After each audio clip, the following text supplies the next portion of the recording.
Okay, hello and welcome to the Lens Invitational pregame show. Tonight's show is brought to you on the YouTube by RTR Bowling YouTube channel, brought to you by Ripping the Rack. Today's show sponsor is Kick-Ass Christmas Cookies. They provided us with some snacks, so I might be able to have enough energy to make it through the show. So thank you to Kick-Ass and all your little chefs. Tonight's product showcases the Exotic Gem. I'm going to put a picture of it about right there, I suppose. The Exotic Gem is the perfect complement to the original Gem. It's a little longer, a little sleeker down the lane, with a little bit more snap. With the Gem's pretty early rolling, pretty strong. The Exotic Gem is the perfect ball, a little bit more length, a little bit more snap in the back. The numbers are 247-053 for your RG and your RG differential. That ball features the Microtrax Pearl, which is Roto-Group's strongest pearl cover stock, and the Defiant LRG core. So if you're looking for another bowling ball, looking for a ball, especially after that gem gets a little too early, so we get down the lane a little bit more, find yourself an Exotic Gem. All right, results of week 13. The feature match was Doug's Tavern taking on Chico's Bail Bonds, and Doug's outbrawls Chico's 3-1 in the match, 32-69 for Doug's, 31-88 for Chico's. That's an 81 pin difference, I suppose, or so. So a big match for Doug's. That's 2 weeks in a row they've taken a pretty good team to the mat and given them all they can handle. Bill Tessier, 752 in a 300 game this week. He led the match. He led his team to victory. Ray Snow, a valiant effort, 703 in the loss for him. Lots of the leaders went down this week, so they didn't lose much ground. Fill in the frames, still your leaders after week 13. They went 2-2 again this week. Last week they went 2-2 with Doug's. This week they go 2-2 again. They're now at 35-17. That's a game and a half ahead of second place, We Them Boys. We Them Boys 1-3 this week. Again, they're 33.5 and 18.5, but 1-3 this week keeps them in second place. Chico's, as we just mentioned in the feature match last week, they also went down 1-3 to Doug's, as we said. They're now 33-19. That's a tie for third place. And they're tied with Purple Hearts, who also went 1-3 this week. Purple Hearts at 33-19 with a 1-3 record this past week. Fifth place, that's Digi Bowlers and Stay Tuned. They are tied for fifth, both at 32-20. Digi Bowlers went 2-2 split this week, but the Stay Tuned team, that's Dave Rogers and company, they went 4-0. So they moved up, made a big move, and they moved a little closer. They're now 3 games out of first. On that 4-0 win for them this week in week 13. All right, stars of the week. Mark Carruthers. Mark Carruthers went 825 and 300 this week. He had a great showing at the regional event. Probably should have made the cut. Unfortunately, had a little bit of a fade down the end, but bowled very well for that event. And this week goes 825 and 300 for him. Good bowling. Ishmael Rodriguez, 791. That's the second best score in the league this past week. And Tim Gagne, even though his team went 2-2, he bowled 290 and 782. They got a really rough match and really had a rough time with Mike Wilson's team. They went 2-2, but Tim Gagne 782 and 290. John Van Hees, 771.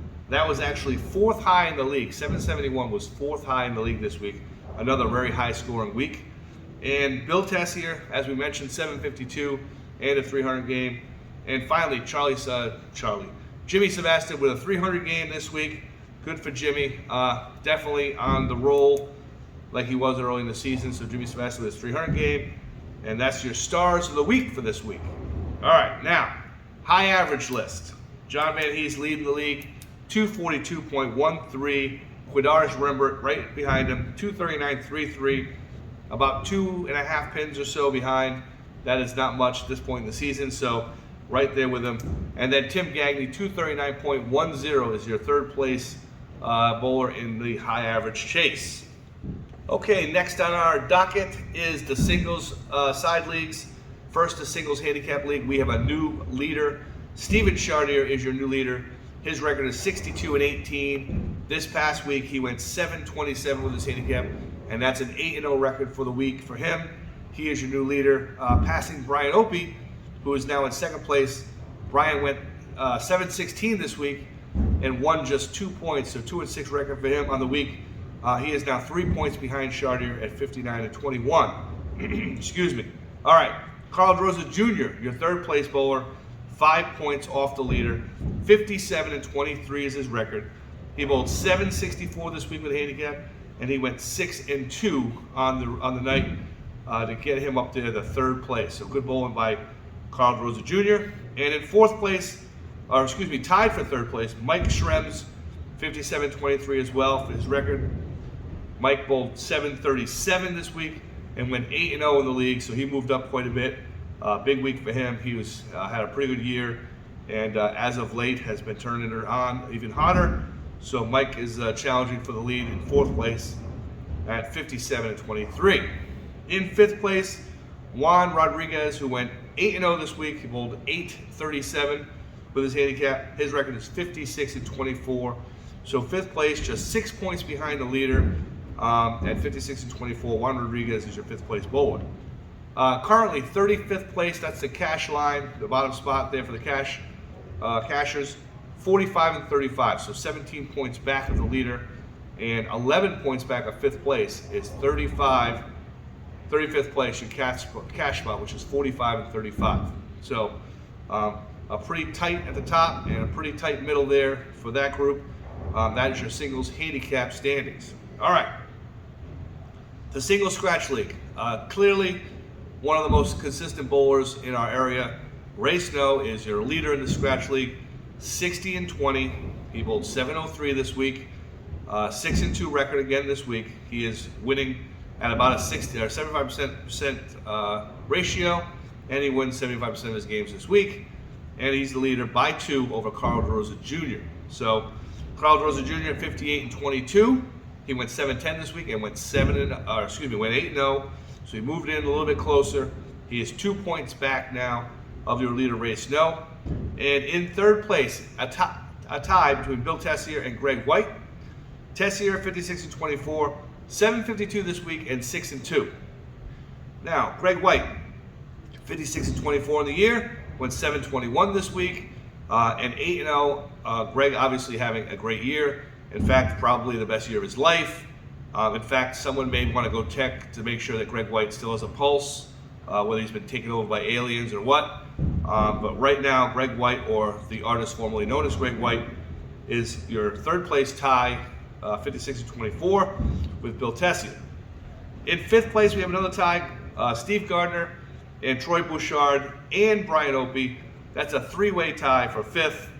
Those guys all at 54-26.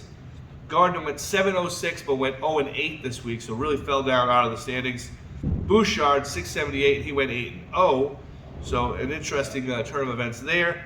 And Brian Opie went 701, and he went 6-2 this week. So interesting how the teams there at the bottom of the top 5 kind of jostle for position. Currently in that league, 52-28 is 10th. Again, the scratch league pays 1 and 5, I believe, and there are 50-some bowlers, 54 bowlers, I believe. So they're paying 10 spots, and that's 52-18 or 52-28 currently. And your leader is 60-20. So just 8 points from the leader to 10th place and out of the money, or 10 points out of the money is 60-20 is your leader, 52-28 is your bottom cash spot. 8 points separate those two positions, 10 places, and just one behind that is out of the money. So those are your standings in your scratch league for your singles handicap in your singles scratch league. Okay, next up, your feature match for tonight. Tonight's feature match is Fill in the Frames versus the Outsiders. Now, this is kind of a tale of two different teams so far here in the early going. First place, Fill in the Frames, 33.5 and 18.5. Again, in first, led by Marty Jones and his crew. The Outsiders is Mike Carter's team, who had a great first week. He shot 800 the first week, was off to an amazing start, still bowling very well. His team is 21-31 and way down the middle of the standings. And Mike Carter is currently averaging 232. His team went 0-4 last week, and they are looking to rebound and get back on track. Marty Jones's team has gone 4-4 over the last two teams, and they are looking to turn around and break what has been not a great run of weeks for them. So which team will break out and take the match? The team that does is going to be going north, and the team that does not will be going south some more. Obviously, the outsiders, they have got to get it going very soon to get back into contention for the half and get on the left side of the column. Fill in the frames with just a few weeks left. They want to really make sure that they keep their spot, and this is their chance to break out and get back on a run here in the home stretch. So tonight's feature match, again, fill in the frames. Your first place team, 33.5 and 18.5, over 4-4 over the last 2 weeks, bowling the outsiders, who are 21-31 and went 0-4, and they are looking to get hungry and snap out of their latest funk, led by Mike Carter, who is again averaging 232. So a big batch for those two teams, and we'll have to see how that goes. Okay, next up is our grab bag of randomness segment. Tonight's first item in our grab bag of randomness is the Rhode Island Bowling Player Rankings, which came out November 15th. They come out quarterly, and this was the first quarter of the 22-23 bowling season. Interesting note was that 15 of the 25 bowlers ranked in the top 25 bowl or sub in our Langs Invitational League. So interesting statistics, and I'm not sure if those are the exact count. I might have made a mistake on 1 or 2 bowlers there, but some of the bowlers were subs and whatever. So, but about 15 of 25 is a pretty good percentage. Even if it's 14 or 16, that's a lot of bowlers in the top 25 from our league. So very interesting. Obviously, we have a very competitive league and a very large league. So interesting thought there. Okay, a couple of events coming up. January 7th and January 21st, there are 2 RTR bowling tournaments. January 7th is the RTR doubles tournament, which I believe the first squad is completely full with a waiting list, and we are about 3/4 full in the second squad. But we do still have some room, so if you're interested in bowling the RTR doubles on January 7th, that's here at Langs. Just contact me, and I will try and get you a spot in the second squad or add you to the waiting list on the first squad. Also, January 21st, that will be at East Providence Lanes. We are going to have the return of the Rhode Island Team Challenge. The Rhode Island Team Challenge is basically a local version of the old World Team Challenge from the 90s. Some of you may remember that if you've been alive that long. I know most of you have probably not been alive that long. We have some of the young players in the league, but in the mid-90s, the World Team Challenge was a big event. You had some local competitions, and the teams that won went on to the national competition. The Rhode Island Team Challenge is the same kind of idea. It's local for just teams and bowlers in our area, but it's 5-player team competition with lots of big side action. It's scratch on a sport condition. So if you're interested, we don't have a lot of space. There's limited lane availability, so we don't have a lot of space. But if you're interested and you have a 5-player team you want to put out there, let me know. The team costs $300 for the team. It's $60 a bowler. You're going to bowl a bunch of team games. There'll be some Baker and some regular team games, like 4 games of regular, and then like 20 games of Baker or something, like 10 games of Baker or something like that. So we'll have the details of that coming up, but the Langs Invitational League bowlers may be interested in both of those. January 7th for the RTR doubles, and January 21st is the Rhode Island Team Challenge for those of you interested in that. Also, December 2nd, our third item in the grab bag of randomness, December 2nd is Rhode Island Hall of Fame dinner. Okay, for those of you who have not got your tickets, Wednesday night this week, I will have tickets available. It is your absolutely last chance to buy tickets. They're $40 a piece. It's, again, the dinner is December 2nd. That's Friday night. $40 a ticket. It's from 6 to 10. The 6 to 7 is your cocktail hour. 7 to 10 is your awards banquet and dinner. You can see me, you can see John Van Hees, you can see any other board member who can get tickets. They're $40 a piece, and again, there's only limited availability with that as well. And this Wednesday is the absolute deadline. You have to buy your tickets by this week if you want to get into that dinner. That will be an exciting experience. 3 years of awards had to be given away because of the COVID time there. We have 3 years worth of awards. It's like dozens and dozens of awards to give out.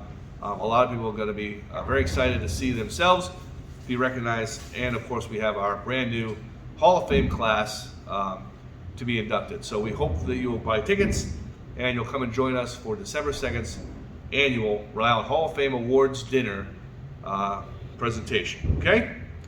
That's all I have this evening. Those of you who are still with us, thank you for subscribing. Thank you for putting our likes. And don't forget, add your comment for your comment of the week for our winners. The comment of the week contest will get brand new Langs Invitational or Langs Bowl-O-Rama pens like this one right here. Also, don't forget, we are still looking for nicknames. If you have nicknames, please let us know. And anything else we missed, you can send your hate mail to me, I guess. Okay. Anything else? That's it? All right. Thank you very much. Thanks to Langs. Thanks to Langs Invitational. Thanks Storm. Thanks Rotogrip. 3G Shoes. Bowlify. TournamentBowl.com. 900 Global. Bowlage.com. Thank you, Bowlage. Thank you, Joey Naru. He's running a tournament December 10th. We'll have more information about that next week, but Joey Naru's December 10th Trios event. Thank you to Joey for helping support our event and helping support the channel. Who else? I think that's about it. And thank you to our show sponsor this week, Kick-Ass Christmas Cookies, as well as our show product showcase, The Exotic Gem. So thank you, good night, good luck, bowl well, and we'll see you on the other side.